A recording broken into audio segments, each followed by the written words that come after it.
Seminim-minimnya rukuk, satu kali tasbih, subhana rabbiyal azimi wa bihamdi. Walaupun satu, tapi dibaca itu ada tumakninahnya. Subhana rabbiyal azimi wa bihamdi. Kenapa orang sholat nggak ada tumakninahnya? Seperti pohon bambu di tepi sungai ditiup angin, karena nggak dibaca di mulut. Allah Akbar, Allah Akbar, Allah Akbar, Allah Akbar, Allah Akbar, Allah Akbar. Pas ditanya, kenapa kau sholat cepat betul? Maaf, nama saya Valentino Rossi, pembalap, pemuda berbadan gelap.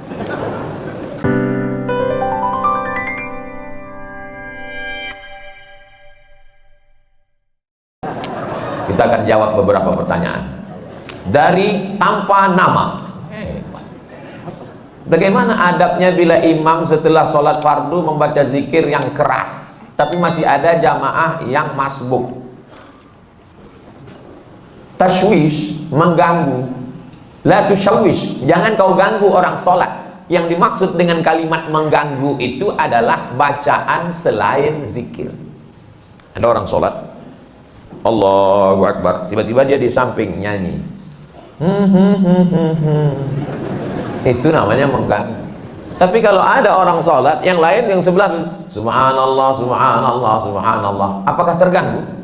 Tidak. Yang terganggu dengan subhanallah itu setan.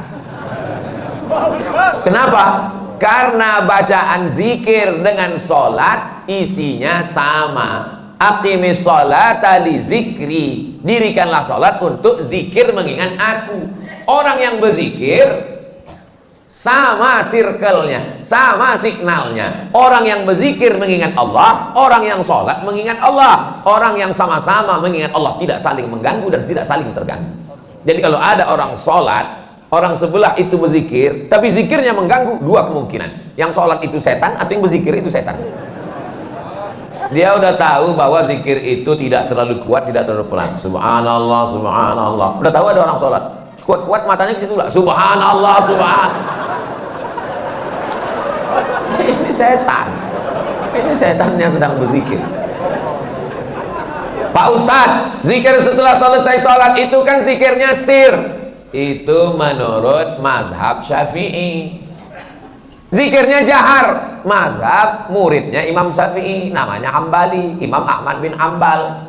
Menurut mazhab Syafi'i, berzikir itu jahar sementara makmumnya tahu. Kalau makmumnya sudah tahu, zikirnya sir. Maka di sebagian masjid zikirnya sir. Pas imam ditanya, Pak Imam zikirnya kok nggak jahar? Makmumnya udah tahu. Ustaz Somad kalau jadi imam bacanya, saya kalau jadi imam zikir saya jahar. Kenapa Ustaz nggak baca sir? Karena makmum saya ada 3 orang nggak tahu. Yang pertama anak kecil, dia nggak tahu. Yang kedua mu'alaf baru masuk Islam. Yang ketiga orang tua udah tahu cuman lupa. Maka mereka dikasih tahu. Anak-anak ini pulang ke rumah nanti ditanya sama emaknya, nah zikir di masjid tadi apa? Tapi kalau saya zikir kuat dia tahu, subhanallah, subhanallah, tapi tidak terlalu kuat. Nggak mungkin juga orang di masjid zikir sampai subhanallah, subhanallah. Kau zikir apa ngamuk? Jadi yang paling bagus adalah khairul umuri awsatuha, sebaik-baik perkara pertengahan. La tajhar bi sholatika, jangan suaramu terlalu melambung. Wala tukhafit biha, jangan pula terlalu tersembunyi. Wabtaghi baina dzalika sabila, carilah jalan tengah. Subhanallah, subhanallah, subhanallah. Ustaz Somad ngomong katanya bersuara jangan terlalu melambung tinggi. Ustaz sendiri kalau ngomong tinggi, saya biasa aja, sound systemnya bagus. Ini masjid bagus. Saya dikasih nasihat sama ketua DMI, Dewan Masjid Indonesia. Tolong Ustaz Somad kalau ceramah itu di mana-mana kasih tahu supaya perbaiki sound system. Karena 80% fungsi masjid ada sound system. Suara imam dengan sound system, suara khotib dengan sound system, suara ustaz ceramah. Kadang kita mau pengajian suaranya nggak jelas. Ada jenis mikrofon itu ustaz itu suaranya seperti kumur-kumurnya. Tapi di masjid Darul Hamid, Baitul Hamid, bait rumah, Hamid rumah orang yang memuji Allah, rumah yang terpuji. Masya Allah, tenang, sound sistemnya mantap, cuman agak panas aja dikit.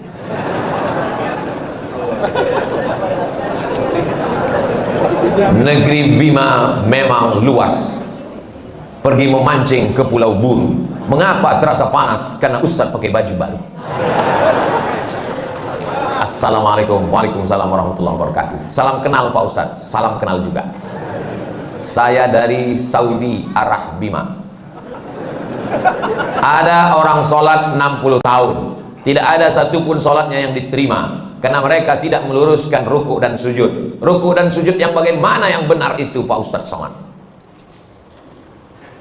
Irji ila salatika fa innaka lam tusalli. Ulangi salatmu karena salatmu tidak sah. Sahabat itu pun mengulangi salatnya.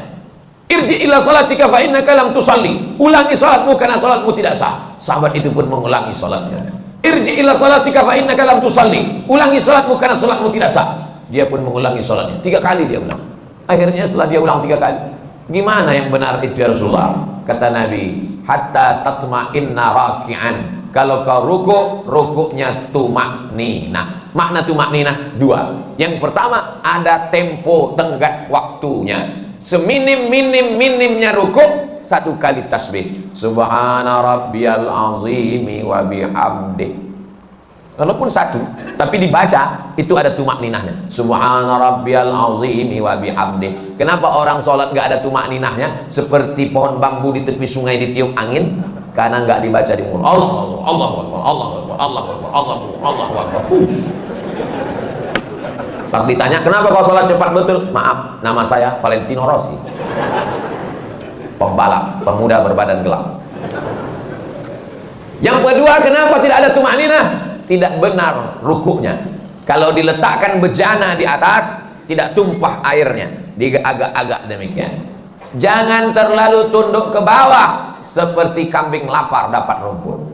Jangan mendongak ke atas seperti kuda jantan melihat kuda betina, apalagi kuda liar. Maka dia harus diagak-agak, dikira-kira. Jadi makna tumakninah 2, gerakannya dan waktunya. Allahu Akbar. Subhana rabbiyal azimi wa bihamdi. Subhana rabbiyal azim.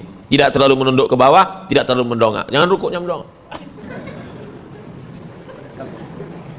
Lalu kemudian sujud hatta tatma'inna sajidan. Kalau engkau sujud, sujudnya juga tumaknina.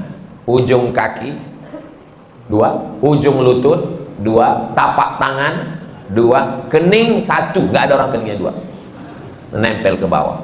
Ini kening. Apakah hidung juga wajib disentuhkan? Kening ke lantai wajib, hidung mustahab, dianjurkan. Yang paling bagus hidung. Cuman beda kita dengan orang Arab. Orang Arab tuh nggak terlalu terpaksa, kena dia. Kita memang agak kita paksakan dikit. Mohon maaf, yang beset jangan tersinggung. Ini saya cerita tentang saya nih maksudnya. Jadi masalah hidung kena itu mustahab, dianjurkan.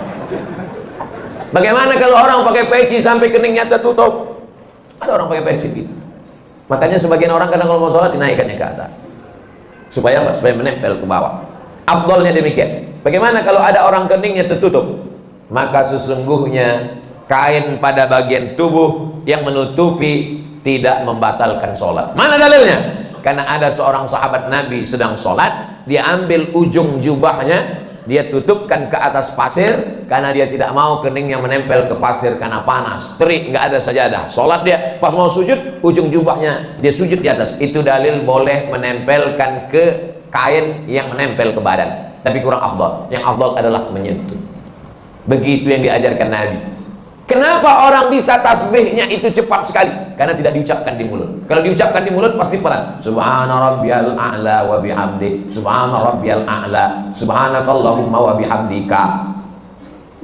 Tasbih kita pelan itu karena diucapkan. Subhanallah, subhanallah, subhanallah, subhanallah. Jadi kalau ada bapak ibu lihat ada orang cepat sekali, itu karena nggak diucapkan.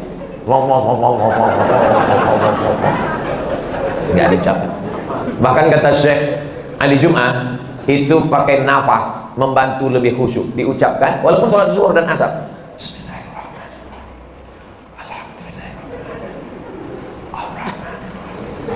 Pakai nafas dan diucapkan. Apakah Nabi itu kalau sholat mulutnya bergerak?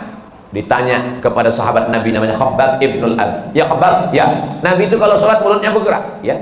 Dari mana kamu tahu? bitirabi lihiyati, aku lihat jenggot Nabi bergoyang. Kenapa jenggotnya bergoyang? Karena dagu dan rahangnya bergerak.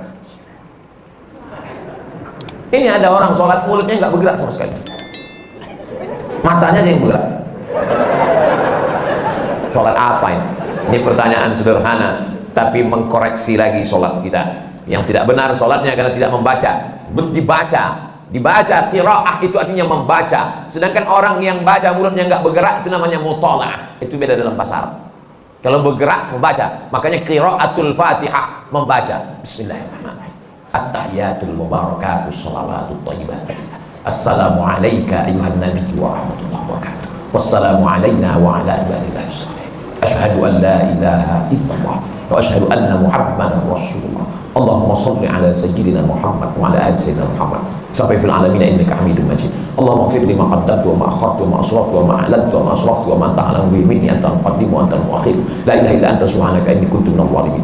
Allahumma inni a'udzubika min 'adzabi jahannam wa min 'adzabil qabri wa min fitnatil mahya wal mamat wa min syarri fitnatil masiihid dajjal. Allahumma a'inni 'ala dzikrika wa syukrika wa husni ibadatik. Assalamualaikum warahmatullahi. Assalamualaikum warahmatullahi. Tumanina. Kalau tidak ada tumanina, kata Nabi, ulangi sholatmu karena sholatmu tidak sah. Mari kita jaga sholat kita lagi, insyaallah. Jangan menjadi pencuri sholat. Bagaimana pencuri sholat? Karena tidak lengkap rukunnya, syarat-syaratnya menurut pandangan ulama fikih. Ada orang sekarang ketika ditanya, kamu sholatnya kok cepat sekali, nggak lengkap. Yang penting hati kita. Ini orang tidak belajar fikih, nggak ngaji. Dan orang seperti ini tidak ada di Bima. Dulu pernah ada tapi sudah meninggal. Assalamualaikum Ustaz. Waalaikumsalam. Berkaitan dengan kirim Al-Fatihah, apakah Nabi ngirim Al-Fatihah untuk istrinya Siti Khadijah? Apakah Nabi ngirim Al-Fatihah untuk Ja'far saudara kembarnya? Apakah Nabi para sahabat kirim Al-Fatihah? Supaya kami paham Pak Ustadz. Jadi ini yang nanya ini, dia mau beramal kalau dilakukan Nabi. Kalau nggak dilakukan Nabi, nggak mau. Nggak apa-apa, bagus. Ada seorang sahabat Nabi, bukan sahabat Abdul Somad. Dia sebelum tidur malam bertasbih Al-Fa'uqdah 2000 simpul. Diambilnya simpul tali 2000. Simpul tali 2000. Habis itu zikir subhanallah subhanallah subhanallah 2000 simpul. Sekarang saya tanya, bolehkah bertasbih 2000 kali sebelum tidur malam? Boleh apa enggak boleh? Sekarang balik pertanyaan ini. Pernahkah Nabi melakukannya? Enggak pernah. Kalau enggak pernah dilakukan Nabi, apakah boleh dilakukan? Tadi katanya yang boleh, sekarang enggak boleh. Ternyata kalau ngomong sama orang belum sarapan susah ya. Oke, contoh kasus yang kedua. Ada seorang imam mazhab. Tadi yang bertasbih 2000 kali sebelum tidur itu sahabat Nabi, namanya Abu Hurairah, sahabat Nabi. Di mana bisa dibaca biografinya? Dalam kitab Syiar A'lam An-Nubala. Siapa yang nulis? Imam Az-Zahabi, Imam Ahlus Sunnah wal Jamaah. Contoh yang kedua, da'autu lisyafi'i fi salati arba'ina sanah. Saya mendoakan guru saya Imam Syafi'i fi salati, dalam salat saya arba'ina sanah, 40 tahun. Rabbighfirli wali walidayya wali Muhammad bin Idris Asy-Syafi'i. Bolehkah mendoakan Imam Syafi'i 40 tahun? Boleh. Sekarang pakai logika ini. Pernahkah dilakukan Nabi? Nggak pernah. Kalau nggak pernah dilakukan Nabi berarti nggak boleh. Ini pertanyaan tingkat tinggi. Apakah mesti disyaratkan, mesti dilakukan Nabi dan sahabat? Puasa Nabi Daud, pernahkah Nabi melaksanakan puasa Nabi Daud secara berterusan? Yasumu yauman wa yuftiru yauman? Gak pernah, tapi Nabi memujinya. Apa kata Nabi? Ahabbu saum ilallah saumi Daud. Puasa yang paling bagus adalah puasa Nabi Daud. Nabi tak pernah melakukannya. Jadi sunnah ada 3. Yang pertama, sunnah fi'liyah, Nabi melakukannya. Yang kedua, sunnah qauliyah, Nabi mengucapkannya, tapi Nabi tak melakukannya. Ada jenis yang ketiga, sunnah takririyah, Nabi tidak melakukannya, Nabi tidak mengucapkannya, dilakukan orang lain, disetujui Nabi. Mana contohnya? Sami Allahu liman hamidah. Nabi mengajarkan Rabbana lakal hamdu mil'us samawati wa mil'ul ardi wa mil'u ma syi'ta min syai'in. Tapi ada satu sahabat bacaannya lain. Sami Allahu liman hamidah. Rabbana lakal hamdu hamdan thayyiban mubarakan fi. Selesai sholat Nabi tanya, Siapa tadi yang baca alhamdulillah hamdan thayyiban katsiran mubarakan fih? Aku nggak pernah ajarkan. Aku ya Rasulullah. Apakah Nabi marah? Aku nggak pernah melakukannya. Kenapa kamu pandai-pandai buat doa itu? Kau masuk neraka jahanam. Apa kata Nabi? Apa kata Nabi? Ra'aitu bid'an wa salasuna malakan yabtadirun. Aku lihat 39 malaikat turun dari pintu langit ingin mencatat doa yang kau baca. Enggak pernah dibaca Nabi. Begitu juga dengan Allahu Akbar kabira. Diriwayatkan oleh Abdullah bin Umar bin Khattab. Nabi mengajarkan, Allahumma ba'id baini wa baina khatayaya kama ba'adta bainal masyriqi wal maghrib. Sahih Bukhari.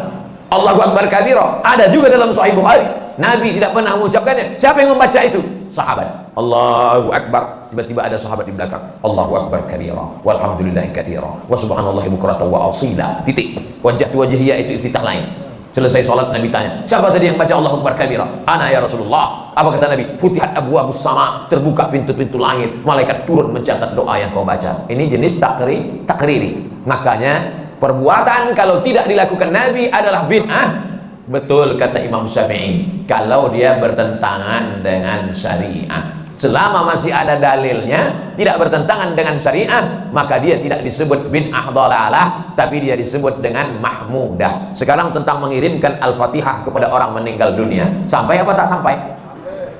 Siapa bilang sampai? Memangnya yang udah meninggal itu pernah ngasih tahu? Alhamdulillah titipannya udah sampai, makasih ya. Imam Ibnu Taimiyah punya murid namanya Imam Ibnul Qayyim Al-Jauziyah. Punya kitab namanya Kitab Ar-Ruh. Sudah diterjemahkan ke bahasa Indonesia 3 huruf, R-O-H, roh. Di situ diceritakan Imam Ahmad bin Ambal lewat di suatu makam. Ada orang baca Quran. Kata dia, berhenti, jangan kau baca. Lalu disebutkanlah sanad-sanadnya bahwa membaca Quran itu untuk orang meninggal dunia tidak terlarang. Tentang kitab roh ini tidak diragukan, karena ada seorang dapat gelar doktor gara-gara meneliti kitab roh, namanya Dr. Bassam dari Kuwait.